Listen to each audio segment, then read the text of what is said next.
Angie, this is Michelle, your CDA instructor, and this is your first portfolio competency statement page. So I want to go over this with you because I don't know if you have ever seen a CDA portfolio, and if not, could you let me know that so that I can provide you with one to look at? When you do your competency statements, these are these CS statements you see here, in the assignment directions right here, CS1, CS1B, CS1C.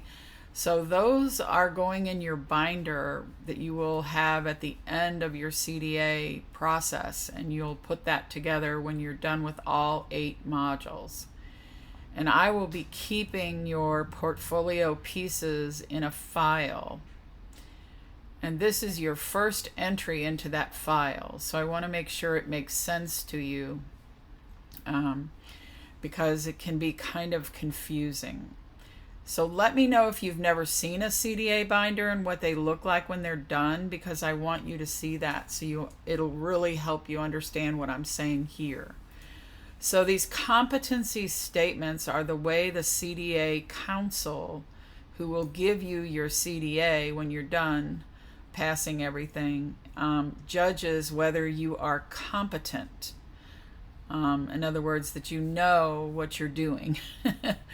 So one of the ways they judge whether you know what you're doing are these statements you have to write. So when you enter them, your answers are going to be under each one. You're going to put the whole CS1A. You don't have to put the directions, but then you put your answer. So you want to list them that way when you turn them in so that you can keep track of what you've written. So what I'm going to do is go back into your answers here and try to put that together so you can see what it looks like, and I'll send you that with this recording. Because you're putting this into your binder, you want to look carefully at what you write in them. So when you do your reflective statement about the standard right here, we want to be really careful about what you write there. So just read it over and make sure it's what you want. And that will be your competency standard reflective statement right here where it says that right there. And then you're going to be reflecting on the menu, the room design, and the weekly plan. So this is your RC1, RC2, and RC3. So RC means resource collection. You're going to be gathering those throughout the modules for your portfolio. Every portfolio has to have all the resource collection items in it. So you have your first aid, you have your menu, and you have your weekly plan, which is great. So anything you want to say about those is part of your competency statement.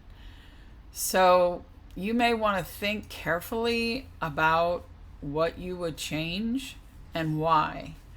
So when you say the block center is too big and the kids get wild, we're going to want to say that a little differently, that you would make the block center smaller, but you're going to have to say exactly why. That's a really good idea. The verification visitor for your CDA visit will want to know more than the kids get wild. They will want to know why exactly from your CDA modules do you believe that. So you may want to leave that out for now, and maybe later you might put it in when you've gone through more of the modules.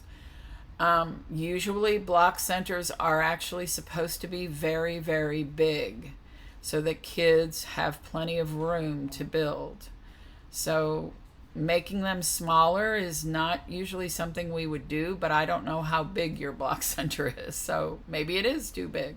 Anyway, the kitchen center is perfect. Why is it perfect? And the writing center and the library, putting them together, and if you say rearrange the tables, how exactly would you change them and why? So this is fine if you and I are talking and you're just sharing ideas with me. This is no problem. But for the competency statement in your professional portfolio that you're making, you're going to need to be much more specific and use information from the CDA modules. So I just want to make sure that's clear to you, because a lot of candidates don't realize, they feel like they're just reflecting and giving an opinion, but for your competency statement in your binder, it has to be a little more thought through than that and have good reasons.